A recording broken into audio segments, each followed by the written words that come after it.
नमस्कार, आप देख रहे हैं प्रदेश का नंबर 1 और सबसे भरोसेमंद news channel India news Haryana और मैं हूं आपके साथ आयुष चित्रांश। बढ़ते पारे के साथ ही सभी को मानसून का बेसब्री से इंतजार था, लिहाजा मानसून ने तो अब दस्तक दे दी। राहत के साथ ये मानसून आफत भी लेकर के आया है, लेकिन आफत प्रशासन की नाकामियों की वजह से है। जी हां, शायद ही ऐसा कोई शहर हो जहां पर जलभराव से लोगों को परेशानी ना मिली हो। गुरुग्राम, फरीदाबाद से लेकर के 7 शहरों की पहले आपको तस्वीरें दिखा देते हैं। आप अंदाजा लगा लीजिए कि हाल क्या है। हाईवे से लेकर के सड़क, हर जगह तालाब जैसा मंजर है। तो सवाल यही है कि हर साल जो दावे किए जाते हैं उनकी ये तस्वीरें आखिर बदलती क्यों नहीं है। अब फरीदाबाद में आप देखिए किस तरीके से एक शख्स जो कि नाव बना करके ये बारिश के पानी में चलाता हुआ नजर आया है। आप अंदाजा लगाइए कि पानी किस तरह से भरा होगा। गुरुग्राम जो कि मिलेनियम सिटी है, वहां की आप तस्वीरें देख लीजिए किस तरह से वाटर लॉगिंग लोगों के लिए मुसीबत का सबब बनी। चरखी दादरी की यह समस्या बहुत लंबे समय से है। जिला बनने के बाद यह उम्मीद की गई कि चरखी दादरी में पानी की समस्या से निजात मिलेगी, वाटर लॉगिंग से निजात मिलेगी, लेकिन वो अभी फिलहाल दिख नहीं रहा है। तस्वीरें देख लीजिए किस तरह से लोग परेशान हैं। पलवल में भी वही स्थिति, पानीपत में भी आपने देखा किस तरह से लोग परेशान हुए, बल्लभगढ़, महेंद्रगढ़, और ये वो तस्वीरें हैं जो हम आपको दिखा रहे हैं। और इसी तरह के हाल प्रदेश के ज्यादातर इलाकों में आपको देखने को मिलेंगे।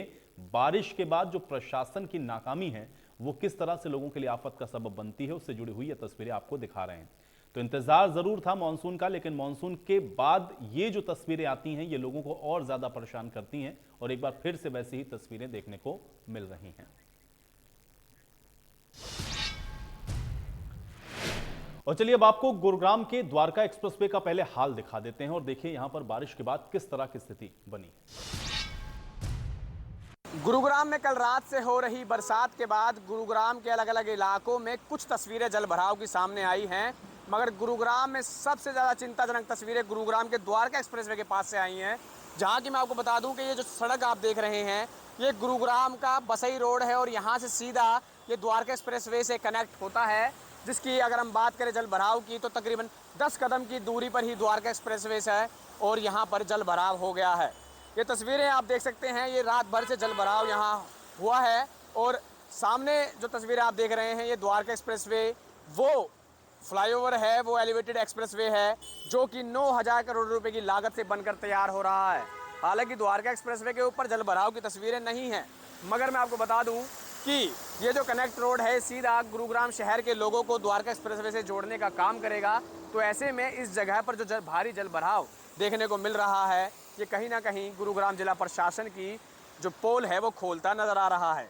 मैं आपको बता दूं कि तकरीबन 3 से 4 बैठकें गुरुग्राम के जिला उपायुक्त व नगर निगम कमिश्नर कर चुके हैं जल भराव को लेकर के, मगर जैसे ही गुरुग्राम में बरसात होती है तो कहीं ना कहीं गुरुग्राम जिला प्रशासन की पोल खुल जाती है।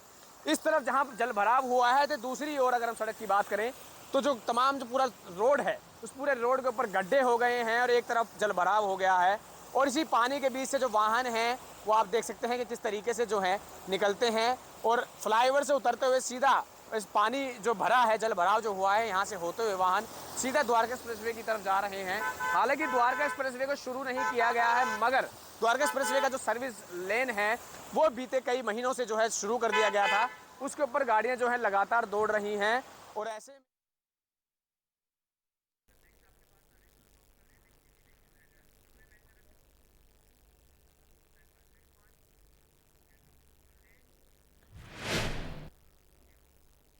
तो गुरुग्राम का हाल आपने देखा, लेकिन दोपहर करीब 2 बजे पानीपत के नेशनल हाईवे संख्या 44 का हाल क्या था, एक बार इसको भी जरा देखिए। पानीपत में पिछले 4 दिन से लगातार बरसात हो रही है और इस बरसात के कारण आप वीडियो देख पा रहे हैं कि ये फिलहाल पानीपत के नेशनल हाईवे 44 जो दिल्ली से चंडीगढ़ की तरफ जाने वाला रास्ता है, ये नेशनल हाईवे के हालात है कि पानी किस तरह से NH 44 पर लबालब भरा हुआ है।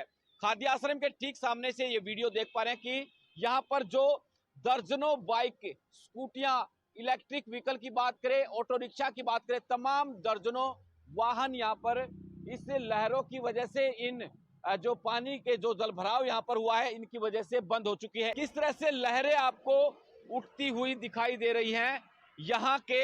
अब कुछ देर पहले हरियाणा रोडवेज की जो बस है वो भी बंद हो चुकी है और उसको क्रेन की मदद से बाहर निकाला गया और आप कह सकते हैं कि जो नगर निगम के और स्थानीय नेताओं के जो दावे और वादे थे वो यहाँ पर खोखले साबित हुए नजर आए और दावों की पोल आप कह सकते हैं कि इस बरसात के चलते खुल चुकी है। पानीपत में पिछले तो गुरुग्राम और पानीपत की ये दो रिपोर्ट्स हमने आपको दिखाई हैं। हालांकि और भी जगह इसी प्रकार की परिस्थितियां हैं और इसी तरह से लोग परेशान होते हुए नजर आ रहे हैं, लेकिन ये तस्वीरें लगातार हम आपको इसलिए दिखा रहे हैं क्योंकि ये तस्वीर बदलनी चाहिए। क्योंकि बात होती है स्मार्ट सिटी की, दावे तमाम किए जाते हैं, सभी की सामूहिक जिम्मेदारी भी इसमें निगम से लेकर के और सरकार तक, लेकिन उसके बावजूद भी अगर इस तरह की तस्वीरें न बदल रही हों तो फिर सवाल उठना लाजमी है कि आखिर इसका हल क्या है।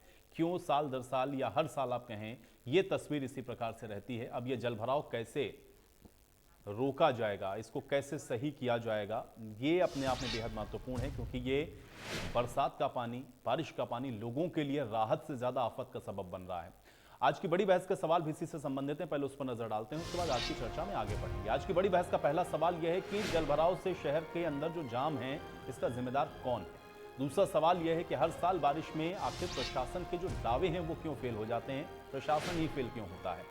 तीसरे और अहम सवाल यह है कि सड़कें डूबने के बाद ही प्रशासन क्यों जागता है, क्योंकि जब वाटर लॉगिंग बहुत ज़्यादा होती है तब आप देखते हैं कि प्रशासन कुछ कवायद करता हुआ दिखता है। सवाल यह भी है कि जिम्मेदारों पर या जो ये इसके लिए जिम्मेदार हैं उन पर जो जवाबदेही है वो तय कब होगी और कैसे होगी। सवाल ये भी है कि पानी की निकासी को लेकर क्या फिर अब ये मान लिया जाए कि कोई कारगर नीति नहीं है, और अगर है तो फिर वो क्यों ग्राउंड पर एग्जीक्यूट नहीं हो पा रही है, आज ये भी समझते हैं। तो ये महत्वपूर्ण सवाल है क्योंकि साल दर साल इसी प्रकार की परिस्थितियां रहती हैं, लेकिन आज इसको थोड़ा और बेहतर तरीके से समझते हैं कि आखिर ये तस्वीर इस बार भी क्यों नहीं बदली है। कुछ मेहमान मेरे साथ जुड़ गए हैं, पहले उनका परिचय आपके साथ करवा देते हैं। कृष्णा ढुल जी हमारे साथ जुड़ रहे हैं, भारतीय जनता पार्टी के प्रवक्ता हैं। कृष्णा ढुल जी, स्वागत है आपका इस चर्चा में। मनीष खटाना जी हमारे साथ जुड़े हुए हैं, कांग्रेस पार्टी के प्रवक्ता हैं। मनीष खटाना जी, आपका भी स्वागत है। ओंकार सिंह जी हमारे साथ जुड़े हुए हैं, इंडियन नेशनल लोकदल के प्रवक्ता हैं। ओंकार सिंह जी, आपका भी स्वागत है। और रवि सिंगला जी हमारे साथ जुड़े हुए हैं, आप पूर्व डीटीपी हैं। रवि सिंगला जी, आपका भी इस चर्चा में स्वागत है। सबसे पहले कृष्णा ढुल जी, आपसे ही मैं शुरुआत करना चाहूँगा इस चर्चा की। चूंकि ये जो तस्वीरें हम लोग देख रहे हैं, हालांकि हर बार मानसून जब आता है तो इसी प्रकार की चर्चा होती है और हर बार दावे बहुत प्रशासन करता है कि पिछली बार से हम थोड़ा बेहतर स्थिति में जाएंगे, इसको हम सही करेंगे। लेकिन ये जो तस्वीरें हम लोग दिखा रहे हैं या ये जो परिस्थितियां हम लोग देख पा रहे हैं, क्या कारण है कि ये तस्वीर बदलती नहीं है? ढुल साहब। देखिए आयुष भाई, ऐसा नहीं है, तस्वीर बदलती है, निश्चित तौर पर बदलती है। और क्योंकि पिछले 9 वर्षों में हमने बहुत प्रयास किए हैं, और चूंकि एक और चीज यहाँ समझने वाली है कि जिस प्रकार से लगातार डेवलपमेंट हो रही है उसमें जो पुरानी पाइपलाइन दबी हुई है उनकी कैपेसिटी जो है वो उस प्रकार से उतनी नहीं बढ़ पाती। और दूसरा, जिस प्रकार की अभी मौसम के अंदर बदलाव और बहुत ज्यादा मात्रा में एकदम से बारिश आ जाती है तो उसके कारण थोड़ा सा समय लगता है। क्योंकि प्रकृति अपने हिसाब से सारा सिस्टम करती है, प्रकृति के मुताबिक 1 से 2 घंटे में तो कई बार आयुष भाई आपको भी पता है कि इतना पानी भर जाता है कि पूरा का पूरा शहर ही जलमग्न हो जाता है। लेकिन ऐसा नहीं है, ड्रेनेज सिस्टम ठीक होता है तो वो अगले 1 से 2 घंटे में सारा पानी जो है वो सोख लिया जाता है, निकल जाता है और ड्रेनेज सिस्टम के कारण दोबारा से अपनी मेन ड्रेन तक पहुंच जाता है। हाँ, कुछ इलाके ऐसे हैं जो नीचे हैं, कुछ इलाके ऐसे हैं जहां आज कंस्ट्रक्शन चल रही है, उनके कारण वहां की पाइपलाइन टूट गई, ब्लॉक हो गई। इस विषय के लिए आपने 3 प्रश्न पूछे कि इसका जल भराव का जिम्मेवार कौन? हम हैं, निश्चित तौर पर हमारी सरकार है, हमारी जवाबदेही है। हम समायाचना करते हैं जनता से कि उनको सरकार के कारण थोड़ी परेशानी रही और होती है, तो मैं जिम्मेवारी से भागने वाली बात कभी कर ही नहीं सकता। हम इस प्रकार की पार्टी के लोग हैं और सरकार के लोग हैं जो अपनी जिम्मेवारियों का वहन करना जानते हैं और जिम्मेवारियों से भागना नहीं जानते। दूसरी बात, आपने कहा कि प्रशासन के दावे फेल क्यों हो जाते हैं, ऐसा नहीं है। हमारे डीटीपी साहब बैठे, वो भी बता देंगे। और सरकारी आंकड़ों के मुताबिक मेरी आज ही जिले के उपायुक्त निशांत जी से और हमारे नगर निगम कमिश्नर फूलचंद मीणा जी, दोनों से बातें हुई हैं और उन्होंने ये कहा कि कुछ हमने टेंडर जो है वो लगा रखे हैं, लेकिन कई बार टेक्निकल बिड, कहीं कोर्ट केस, कई तरह की कुछ परेशानियां आ जाती हैं जिसके कारण वो एग्जीक्यूशन में देरी लगती है। अभी उन्होंने बताया कि हमने जिस प्रकार से नहीं ढोल साहब, देखिए मेरा जो सवाल है, जो बात हैं। आपने कही, देखिए एक चीज तो ये बहुत अच्छा लगा मुझे कि आपने चलिए स्वीकार कर लिया कि भाई जिम्मेदारी जवाबदेही आपकी है, आप कम से कम उससे बच नहीं रहे हैं। लेकिन सवाल इस बात का है ढुल साहब, क्योंकि जो आपने कहा कि बारिश अचानक से बहुत ज्यादा हो जाए, ये तो कहीं पर भी हो सकता है। विकसित देशों के अंदर भी बहुत बड़े बड़े शहरों को वाटर लॉगिंग में हम लोगों ने देखा है, लेकिन वो कुछ घंटों का होता है। यहां पर बहुत सारे इलाके ऐसे हैं जहां पर हम लोग देख रहे हैं कि कई कई दिनों तक पानी खड़ा रहता है, वो निकलता नहीं, निकासी की व्यवस्था नहीं। वार्ड वासी बहुत जगहों पर परेशान है, कुछ जगह तो ऐसी 10-10 दिन से पानी खड़ा हुआ है। अब आप बताइए, जो कवायद आज आप कह रहे हैं, आप जिस पर्टिकुलर इलाके की बात कर रहे हैं, डीसी अगर ये कह रहे हैं कि बहुत सारी चीजें एग्जीक्यूशन वाले पार्ट में दिक्कत है, तो ये कवायद पूरे साल क्यों नहीं होती है? ये मानसून के आने के बाद या पानी जब वहां पर जमा हो जाता है उसके बाद क्यों शुरू होती है? मेरा सवाल ये है ढुल साहब। देखो आयुष, क्या है कि मैं इस चूंकि एक सामाजिक सरोकार का विषय है बारिश और जल भराव, मैं इस पे राजनीतिक मुद्दे की तरफ नहीं जाना चाहता, और मैं को पूर्व की सरकारों पर दोष नहीं देना चाहता कि जिस प्रकार से मास्टर प्लान और अनअप्रूव्ड कॉलोनियां जो विकसित हुई है पिछले 20 वर्षों में, 12 वर्षों में, 15 वर्षों में, उसके कारण वहां के जो मास्टर प्लान में अभूतपूर्व बदलाव आने चाहिए थे वो नहीं हो पाए, और उन कॉलोनियों की proper drainage, proper sewer system, proper road system नहीं बन पाया। वो अनऑथराइज कॉलोनियां जो हमने बाद में रेगुलराइज की हैं, जो हमारी सरकार के आने के बाद फिर उनको सीवर से और उससे जोड़ा गया है, तो मैं इस पर राजनीति करूंगा तो ये उचित विषय नहीं लगेगा, क्योंकि एक सामाजिक सरोकार का विषय है। और जिस प्रकार से अगर आप देखोगे, जो पिछले 12-15 वर्षों में गुड़गांव और फरीदाबाद और मेट्रो साथ लगता सोनीपत, पानीपत जो ग्रोथ हुई है, जो एक जब कभी भी हमें मैं यही तो समझना चाह रहा हूं ना कि वो जो विकास आप कह रहे हैं वो किस किस कॉस्ट पर है? उस विकास का आखिर क्या आप जो लोग हैं वो पे कर रहे हैं? क्या गुरुग्राम और फरीदाबाद की ये जो तस्वीरें हम लोग दिखा रहे हैं, इसको देखकर क्या आप कहीं से भी कहेंगे कि ये स्मार्ट सिटी है? मुझे बताइए। नहीं, स्मार्ट सिटी तो वो है ही, उस पे मैं आप और मैं प्रश्न चिन्ह नहीं लगा सकते। हाँ, ये समस्या है, इस समस्या का निदान मोटी पाइपलाइन डालेंगे, उनकी कैपेसिटी बढ़ाएंगे, जहां 24 घंटे से ज्यादा समय में लेकिन 8 साल हो गया ना ढुल साहब, 8 साल तो हो लगा करके हमारे 8 साल में अगर ये बेसिक चीजें भी, बड़ा पाइपलाइन या उसकी कैपेसिटी के हिसाब से अगर आप लोग ड्रेनेज सिस्टम को भी नहीं सुधार पाएंगे तो सवाल तो उठेंगे ना।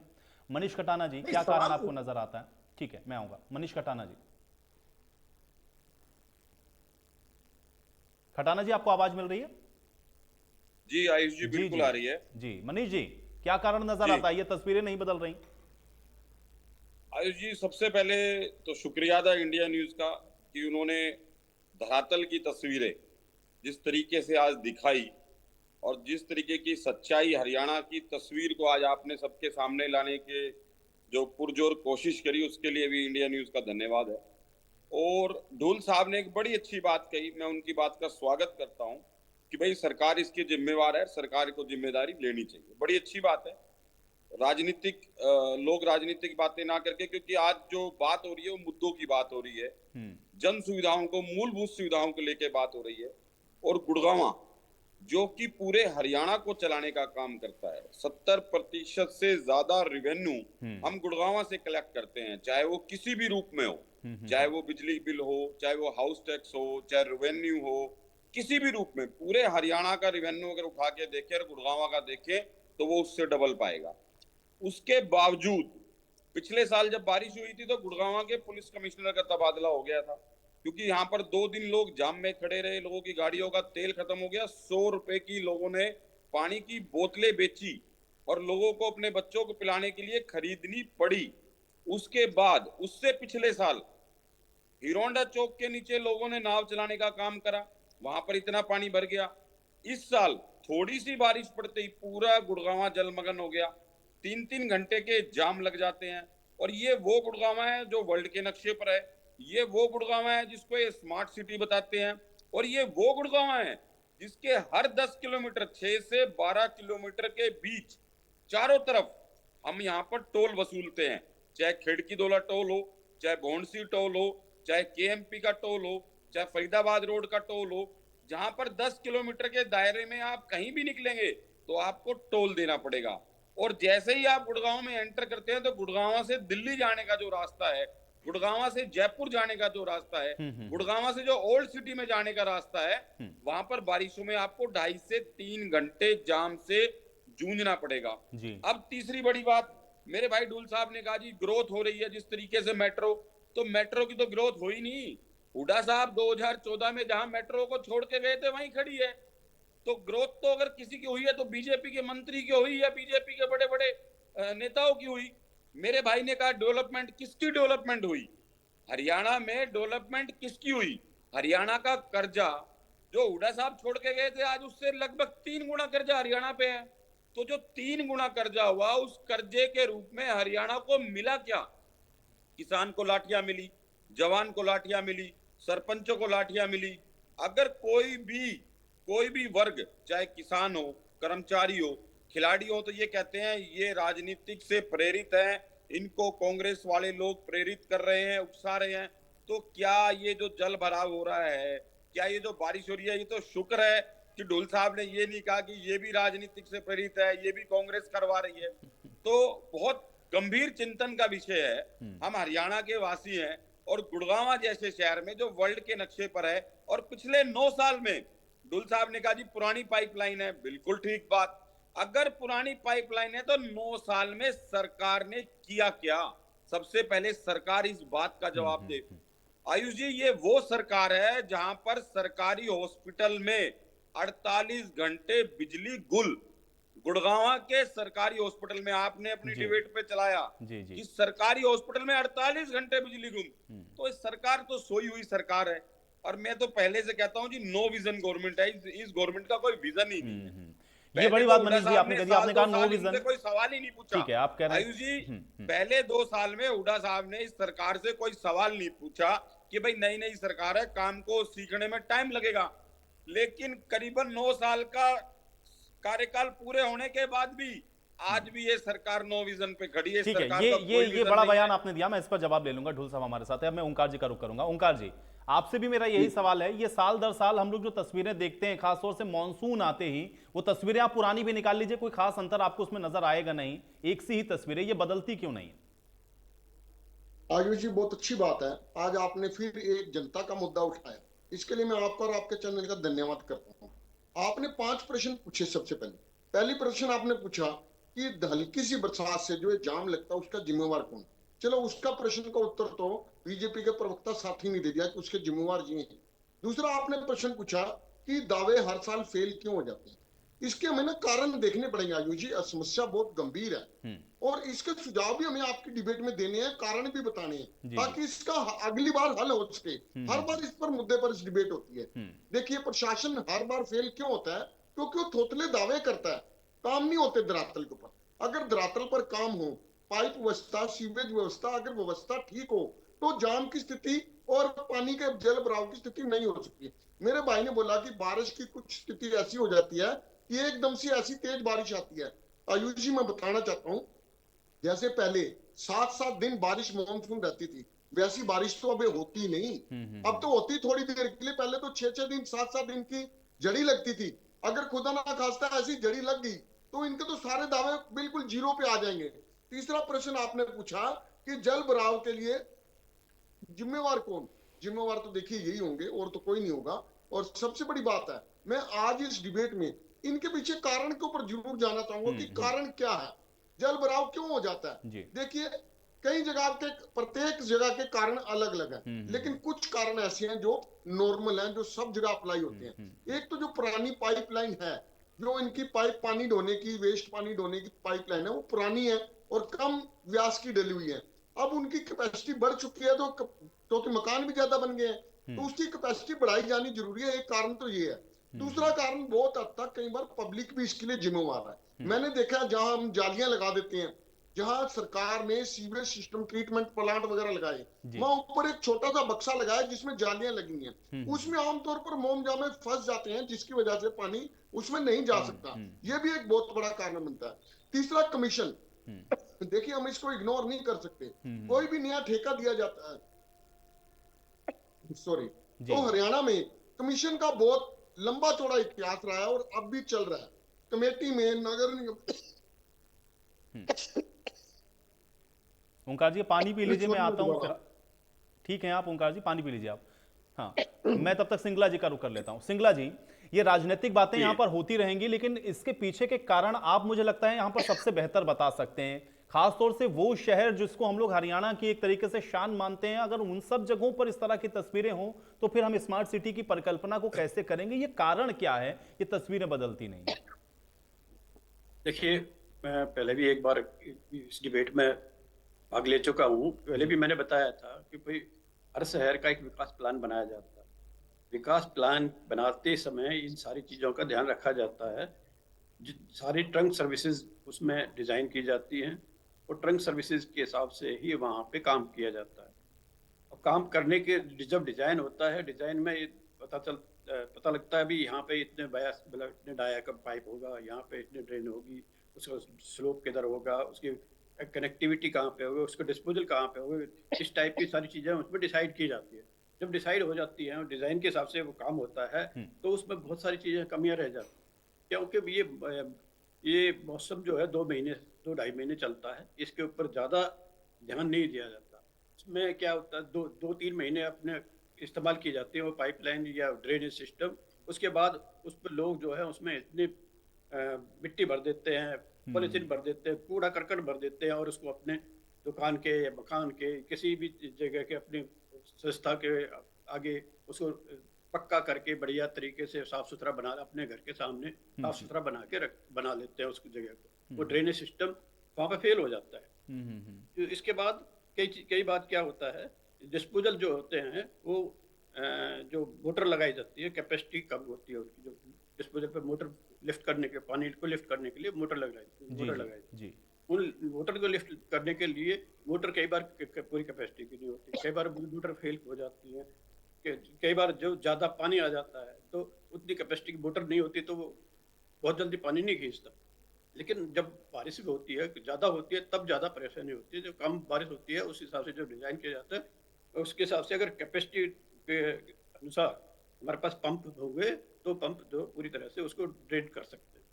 इसके बाद कई चीज़ अभी बताई हैं यहाँ पे भी, हम लोग भी उसमें जिम्मेवार हैं। क्यों? उसको जो साफ सुथरा रखना, उसको ड्रेनेज चालू करना, रख रखाव रखना, ये हमारा भी ध्यान रखना, हमें भी ध्यान रखना चाहिए, आम पब्लिक को ध्यान रखना चाहिए भी उसमें क्या कोई गलती हो रही है, कोई उसमें कोई कब्जा कर लेता है किसी टाइप की कोई चीज उसको। लेकिन सिंगला जी, ये तो अगर हम लोग रेगुलर एक्सरसाइज करें या जो जिम्मेदार हैं, जो प्रशासन है, चाहे निगम हो या और जो अथॉरिटीज हैं, जो बॉडीज हैं, अगर ये लगातार इसकी मॉनिटरिंग करते रहें तो कम से कम मॉनसून के सीजन से पहले तो हम इस पॉइंट पर पहुंच सकते हैं ना कि इतनी विकट स्थिति ना बने। ठीक है, कहीं कहीं लोगों ने इंक्रोचमेंट किया या जो वाटर के जो निकलने वाले रास्ते हैं उनको अगर बंद भी कर दिया तो बहुत ओवरऑल हमको इस तरह की तस्वीर नहीं देखने को मिलेगी। कुछ जगहों पर यह परेशानी हो सकती है। क्या वो जो कवायद हमको मॉनसून के बाद या उसके थोड़े पहले दिखती है वो पूरे साल भर नहीं रहती? बिल्कुल, ये मैंने कहा, ये मौसम जब भी आता है तब उससे 1 महीने पहले या 2 महीने पहले उस चीज को देखने का शुरुआत की जाती है भी। इसको जो नाले हैं उनको सफाई कराई जाती है, उनको देखा जाता है, कहीं पर ड्रेनेज सिस्टम बंद पड़ा है तो उसको चेक किया जाता है, लेकिन प्रॉपर तरीके से फिर भी उनको चेक नहीं किया जा सकता क्योंकि अंडरग्राउंड होते हैं पाइप। अंडरग्राउंड में कहाँ तक चेक करें, वो वहाँ पता नहीं कहाँ फंस गया होता, वो ड्रेन का काम ही नहीं करती। बहुत सारी जगह देखा गया है वो कनेक्टिविटी नहीं है डिस्पोजल के पास। डिस्पोजल कैसे हो, पानी जो है ड्रेन में इतना नहीं जाता, जब सड़क पे पानी फैल जाता है, सड़क का जो पानी है वो इकट्ठा हो जाता है तो ओवरफ्लो हो जाती है ड्रेनेज सिस्टम। ओवरफ्लो होने क्यों, वहाँ पे उसका पंप तो होता नहीं, पंप आउट तो होते नहीं, आगे जाके लिफ्ट नहीं कर सकते हम उस पानी को प्रॉपरली। लिफ्ट नहीं होगी तो सड़क पे पानी आएगा। और कई बार टेम्परेरी फेज भी होते हैं जहाँ पे लेवल का भी फर्क पड़ता है, लेवल भी कहीं पे डाउन कर देते हैं, वो कंस्ट्रक्शन के टाइम पे, एग्जीक्यूशन के टाइम पे उनमें भी बड़ी खामियां रह जाती हैं। उसकी वजह से ये परेशानी बहुत ज्यादा होती है। ठीक है, ओंकार जी। आयुष जी, मैं अपनी बात पूरी करूंगा। जी जी जी, आयुष जी। जी जी, ओंकार जी बात रखें। हाँ आयुष जी, देखिए मैं कारण की बात कर रहा था। देखिए एक मुख्य कारण है जो जिन शहरों में पाइपलाइनें नहीं डल रही हैं, उन शहरों में पाइपलाइन डलने में जिनको ठेके दिए जाते हैं, उन ठेकेदारों से 20 से लेकर 35-40% तक कमीशन ली जाती है। ये कमीशन कमेटी के अधिकारी भी लेते हैं और सत्तासीन दल के जो नेता भी लेते हैं। ये स्पष्ट है। आप कहीं भी इंक्वायरी करा लीजिए, स्पष्ट निकलेगा, इसमें कोई झूठ नहीं निकलेगा। अगर ये हम कमीशन खत्म कर पाए तो ठेकेदार भी बढ़िया तरीके से काम करेंगे। कमीशन देने की वजह से ना तो जेई, ना एमई, ना एक्सीएन, कोई भी व्यक्ति काम की देख रेख नहीं करता। ठेकेदार अपनी मर्जी से काम करता है, उसको भी पता मैंने कमीशन दी है, बिल तो मेरा पास हो ही जाना है। तो यहाँ कहीं ना कहीं गड़बड़ हो जाती है। इसके अलावा मैं एक जो सुझाव के ऊपर जरूर आना चाहूंगा, मेरे भाई जो सिंगला जी बोल रहे थे, उन्होंने बहुत अच्छी बात बोली कि जो पाइपलाइन है उनका प्रॉपर आउटलेट नहीं है, और जब बारिश आती है तो पंप सेट भी कई जगह खराब हो जाते हैं, कई जगह पंप सेट कम पावर के लगे हुए हैं, पानी का आउटलेट नहीं ले पाते। तो ये सारी व्यवस्थाएं हमको बारिश आने से पहले ही देखनी है। मैं बताना चाहूंगा, बहुत से शहरों के साथ तो छोटी छोटी नदियां, छोटे छोटे नाले जाते हैं जिनमें आउटलेट जा सकता है, बढ़िया तरीके से जा सकता है, लेकिन इसके लिए प्लानिंग की जरूरत है। अफसोस की ये सरकार, ये कर्जा तो इन्होंने 67,000 करोड़ से 4 लाख करोड़ कर दिया, लेकिन कोई इंफ्रास्ट्रक्चर डेवलपमेंट नहीं की। मैं कोई सरकार की यहाँ पे बदनामी नहीं करना चाहता, लेकिन अगर ये इंफ्रास्ट्रक्चर डेवलपमेंट करते तो जल भराव की स्थिति ना पैदा हो।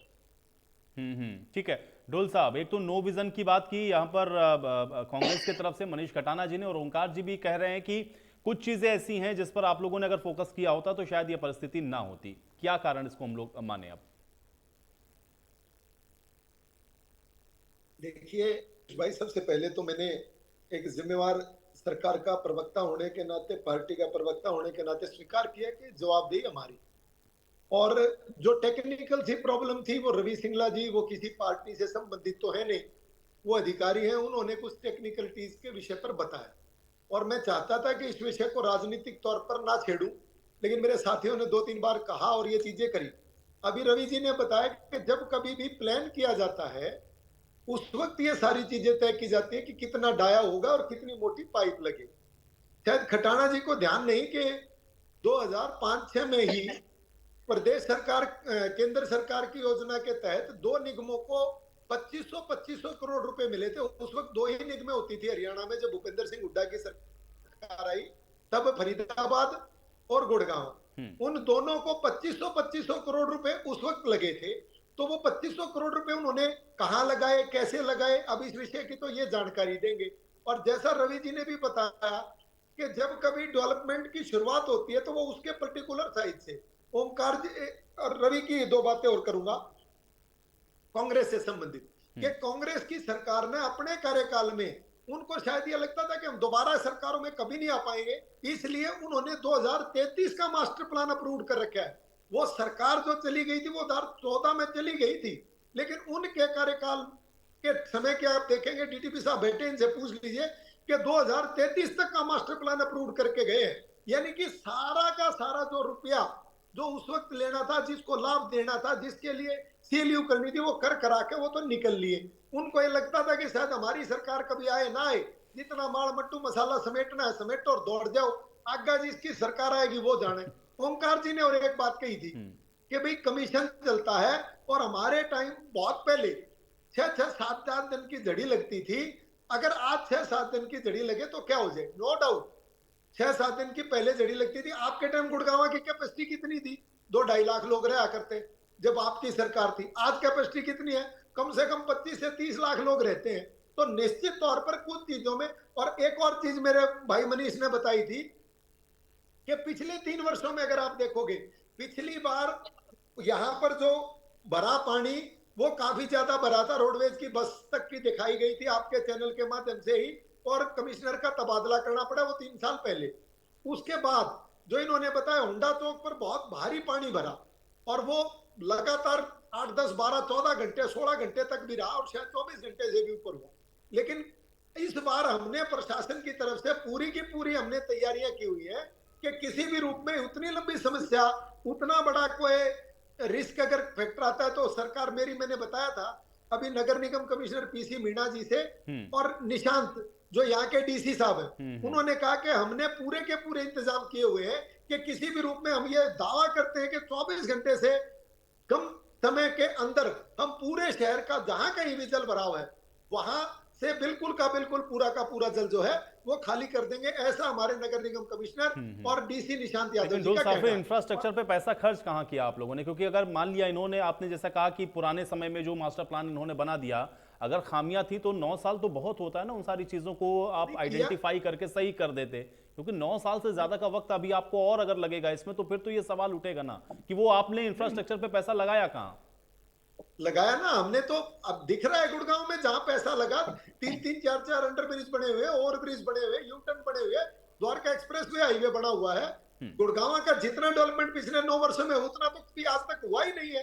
अगर आप देखोगे तो गुड़गांव ने जितनी आमूलचूल तरक्की की है उतने पिछले 9 वर्षों में ये इतिहास गवाह है और आंकड़े गवाह हैं। और आज आरटीआई का एक्ट है, अगर मैं झूठ बोलता हूं तो मेरे भाई आकर के चैलेंज कर दे इस बात को, मैं निश्चित तौर पर स्वीकार करूंगा। ठीक है, मनीष जी। मनीष जी, आयुष जी, मेरे भाई ने बड़ा अच्छा सवाल उठाया और मैं इनके सवाल का जवाब जरूर दूंगा। इन्होंने कहा हुड्डा साहब के कार्यकाल में 2.5 हजार करोड़ रुपए की सड़कों के निर्माण में उसमें लगा। 2500 करोड़ तो ढुल साहब को याद है, लेकिन 60,000 करोड़ से कर्जा 4,00,000 करोड़ हो गया, वो इनको याद नहीं है। मेरे भाई ने कहा कि 2033 का मास्टर प्लान हुड्डा साहब बना के चले गए, तो भैया हुड्डा साहब की गवर्नमेंट के पास विजन था ना। अगर 2033 तक का मास्टर प्लान कोई व्यक्ति बना रहा है पानी क्यों तो कहीं ना कहीं प्लान है। खट्टर सरकार ने क्या करा? खट्टर सरकार ने 9 साल में हुड्डा साहब के किए हुए कामों के रिबन काटे। अगर गोल्फ कोर्स रोड का रिबन काटा तो बनाया किसने? बनाया हुड्डा साहब ने। रिबन काटा खट्टर साहब ने। 4 शहरों से हरियाणा को जोड़ने का काम मेट्रो 2011 में बाहर निकली दिल्ली से और 14 में 4 शहर जोड़ दिए और 14 से लेके 23 खत्म होने को जा रहा है। एक सिंगल पिलर जो लोग नहीं बना पाए। सेंट्रल गवर्नमेंट भी पैसा लगाती है और स्टेट गवर्नमेंट भी। जो सेंट्रल गवर्नमेंट से 1 रुपए नहीं ला पाए और सारा का सारा पैसा जो हरियाणा में मेट्रो के लिए आना था वो यूपी में चला गया। तो ये बताएं कि वो पैसा क्यों नहीं आया और मेट्रो आगे क्यों नहीं बढ़ी।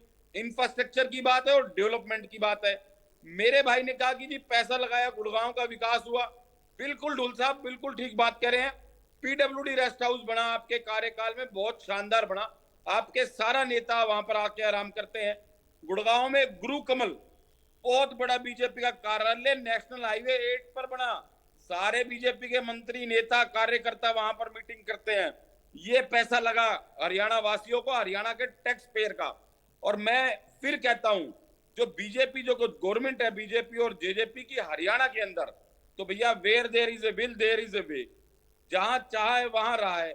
इन्होंने डेवलपमेंट अपना करना है और इनका किसी से, आम आदमी से, किसी की मूलभूत सुविधाओं से किसी से कोई मतलब नहीं। डीटीपी साहब ने बहुत बढ़िया बात कही कि पाइपलाइन की बात करी, तो ये तो सरकार सुनिश्चित करे ना कि जहां पर 9 साल से दिक्कतें आ रही हैं उसकी पाइपलाइन को डबल किया जाए, उसकी निकासी की जाए।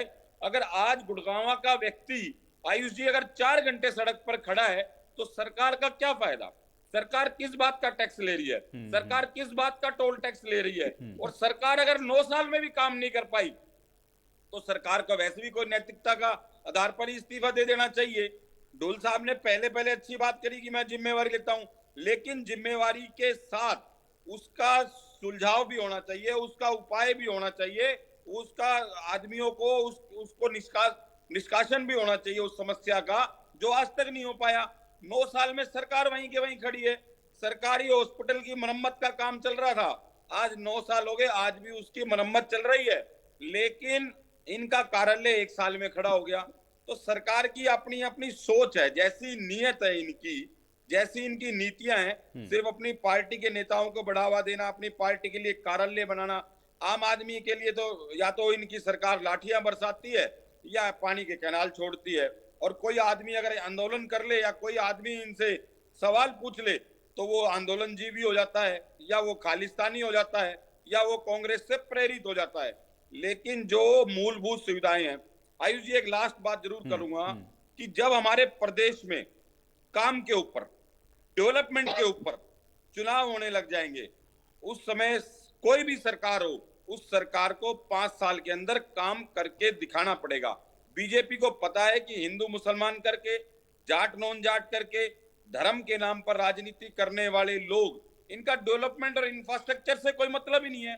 आज आप देखिए कि हरियाणा की कोई भी शिक्षा संस्थान 100वें नंबर पे भी नहीं आया। तो जहां शिक्षा के पायदान में हरियाणा घट रहा है, स्वास्थ्य में घट रहा है, क्राइम, बेरोजगार और भ्रष्टाचार में बढ़ रहा है, तो उस ठीक सरकार है, से ये हम बड़ी बात क्या आपने उम्मीद मनीष जी लगा कही सकते कि हैं? भाई डेवलपमेंट पर होना चाहिए, और डेवलपमेंट पर तो जिस दिन देश की सारी पार्टियां आ जाएंगी उसी दिन मुझे लगता है कि सारी बातें ही अपने आप कोई सही भी हो पार्टी जाएंगी। हो। ठीक है, रवि मैं सिंगला तो जी। मैं अपील, आयुष जी, जी मैं अपील करता हूँ नहीं नहीं, ठीक है, प्रदेशवासियों वो से भी और जनता भी मुझे देशवासियों लगता से है भी। तय कर देगी, वो तो जनता भी तय कर देगी। रवि सिंगला जी, अगर जी ये जी हमको पता है कि ये समस्या है, क्योंकि आप भी बता रहे हैं कि कुछ समस्याएं इस तरह की हैं जो कि फौरी तौर पर बनती हैं और कुछ ऐसी हैं जो बहुत समय से हैं, अगर हम दोनों ही चीजों को आइडेंटिफाई कर पा रहे हैं तो फिर दिक्कत कहां पर हो रही है? क्या ये जो तस्वीरें हैं कभी बदलेंगी भी या नहीं बदलेंगी, या सिर्फ हम इनके कारणों में ही उलझे रहेंगे? ये जमीन पर या ग्राउंड पर क्यों नहीं दिखती हम लोगों को? देखिए, इसमें एक बड़ी समस्या और भी है। नए नए तरीके के विकास हो रहे हैं। नए विकास क्या हो रहे हैं? बर्म को लोग पक्का कर देते हैं। पहले जो पानी सड़क पे होता था बर्म में चला जाता था, बल्कि जमीन में भी चला जाता था, उससे रेन वाटर हार्वेस्टिंग भी होती थी। गांव में जो पानी था सारा अपने लेवल से अनुसार जोड़ में चला जाता था। शहर में का पानी भी बाहर जोड़ों में चला जाता था। अब क्या है, सारी पक्की सड़कें पक्की हो गई और वो भी आरएमसी की बन गई। और आरएमसी के बला साथ में जो बर्म है उनको भी पक्का कर दिया गया। उनका बल्कि जो पेड़ हैं वो भी पूरी तरह से विकसित नहीं हो रहे, उनका भी विकास रुक गया इसी विकास की वजह से। तो ये सारी चीजें जो दिखावे की चीज नहीं होती जा रही ना, नेचुरल चीज को छोड़ के चढ़ के और दूसरी चीजों पे जोर दिया जा रहा है, उसकी बड़ी समस्या है।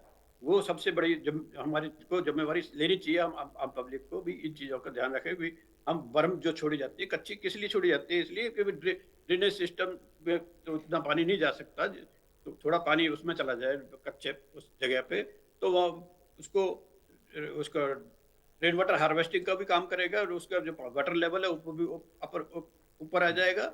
इसी प्रकार की जो है हमें जो ड्रेन नहीं तो जो है सिंगला जी, तो फिर ये तो सीधे तौर पर ये समझ में आ रहा है कि जो प्लानिंग की जा रही है या तो प्लानिंग तरीके से है नहीं, या तो ध्यान नहीं दिया जा रहा है, इस चीज को इग्नोर किया जा रहा है। ये मैं बताना चाहता हूँ, अनियोजित विकास हो रहा है कई जगह। अक्सर होता है क्योंकि लोग अपने सुंदरता, अपनी जगह को सुंदर बनाने के लिए वो जो मूलभूत जो चीजें हैं उनको छोड़ के अपने नए तरीके का विकास कर लेते हैं। अपने घर के सामने पक्का चबूतरा बना लेते हैं, जब उसमें कच्चा होना चाहिए। रूल के हिसाब से सेक्शन जो बनाया जाता है, रोड का क्रॉस सेक्शन बनाया जाता है, जब प्लानिंग होती है उसमें बर्म रखा जाता है, इसलिए उसको कच्चा छोड़ने के लिए रखा जाता है उसमें, ताकि पानी भी चला जाए और उसके जो रेन वाटर हार्वेस्टिंग का भी काम करे और वहाँ पे पेड़ पौधे भी लगाए जा सके। तो इस टाइप की चीजें हैं। नहीं, लेकिन सिंगला जी, भाई फरीदाबाद या गुरुग्राम या जो शहर हैं, कम से कम वहां की समस्या का निजात क्या है, समाधान का इलाज क्या है, उसको कैसे उसको हम लोग सही कर सकते हैं, उपाय क्या है उसके? फिर उपाय तो देखिए, आम आदमी को सबसे पहले इसकी जिम्मेवारी लेनी पड़ेगी।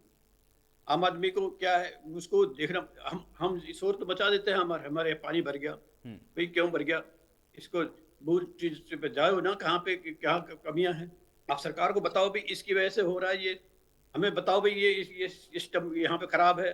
हम सिर्फ वो देखते भी क्या 2 महीने अपने बाद चला गया हमारा सीजन बरसात को, उसके बाद क्या गया, हमारे ये गली पक्की कर दीजिए, हमारे ये कच्चा छोड़ जाए, इसको पक्का कर दीजिए, इसको यहाँ से इस तरह से कर दीजिए। जो है अपने अपने हिसाब से सुविधा के अनुसार से वहाँ विकास कराना शुरू कर देते हैं। उसको जिम्मेवारी आम आदमी को लेनी शुरू, तभी ये इसका हल हो पाए। ठीक है ओंकार जी, जो बात आप अभी कह रहे थे उस पर जवाब ये है कि जिस समय का या जिस दौर का आप जिक्र कर रहे हैं, उस समय गुड़गांव की आबादी क्या थी और आज कितनी है। जब डेवलपमेंट हो रहा है, लोग ज्यादा बढ़ रहे हैं, तो जाहिर बात है कि कुछ समस्याएं भी थोड़ा उसी तरह से बढ़ जाती हैं, लेकिन ऐसा नहीं, हम बढ़िया बेहतर तरीके से काम कर रहे हैं। ढुल साहब का ये कहना है। आयुष जी, ठीक बात कही मेरे भाई ने कि उस वक्त जनसंख्या 2.5 लाख थी, आज 25 लाख होगी, लेकिन उस वक्त की सरकार ने 2.5 लाख के हिसाब से पानी के ड्रेनेज का सिस्टम बनाया।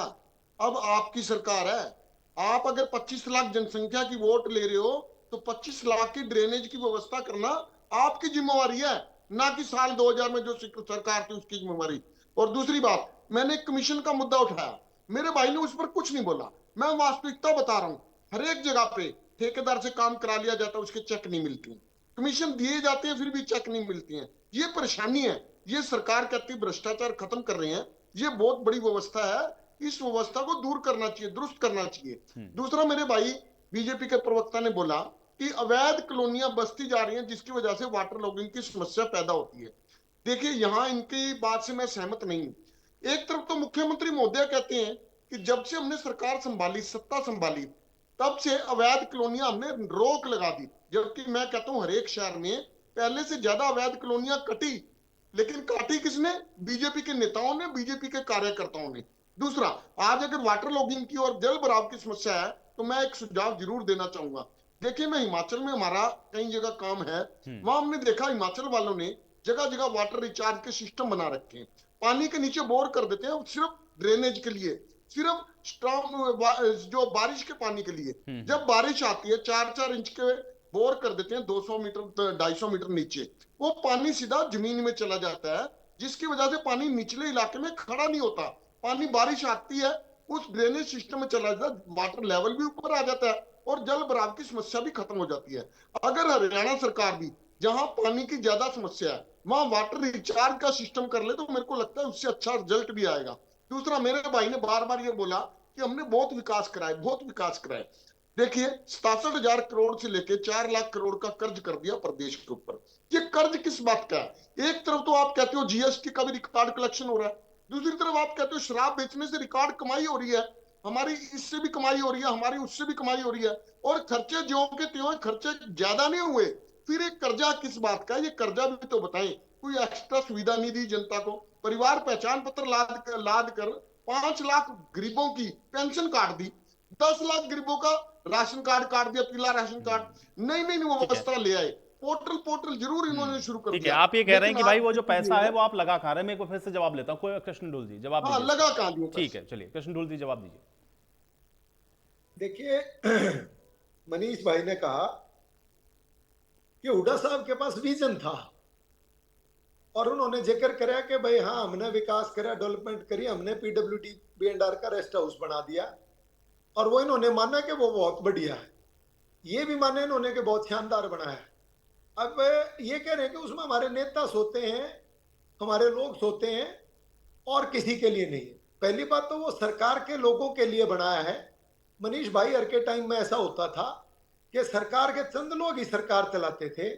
हमारे जितने भी हरियाणा के गेस्ट हाउसेज हैं उसमें ऑनलाइन बुकिंग करके कोई भी हरियाणा का व्यक्ति जो आज आपके चैनल के माध्यम से सुन रहा है, मुझे और मुख्यमंत्री जी को भी आज ये अधिकार नहीं रहा है कि वो अपनी मर्जी से वर्बली किसी कमरे को बुक करवा।